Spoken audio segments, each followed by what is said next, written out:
Hey everybody, I just decided I'm just going to go read all of chapter 2, and then I'm just going to go through Howard Zinn's chapters 1, 3, 4, 5, and so on until we're done, because there's not that much in chapter 2, and I honestly want to get my thoughts out on this book, so here we go.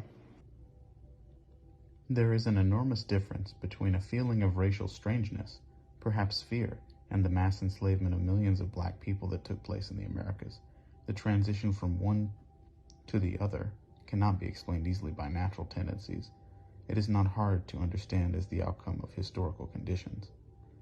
Slavery grew as the plantation system grew. The reason is easily traceable to something other than the natural racial repugnance. The number of arriving whites, whether free or indentured servants, under 4 to 7 years contract usually, was not enough to meet the need of the plantations. By 1700, in Virginia, there were 6,000 slaves, 1/12 of the population. By 1763, there were 170,000 slaves, about half the population in the United States. Blacks were easier to enslave than whites or Indians, but they were still not easy to enslave. From the beginning, the imported black men and women resisted their enslavement. Ultimately, their resistance was controlled and slavery was established for 3 million blacks in the South.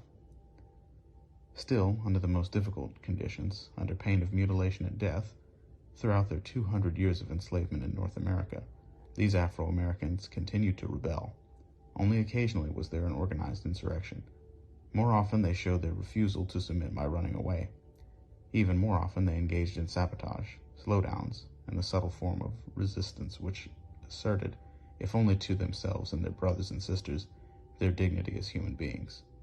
The refusal began in Africa.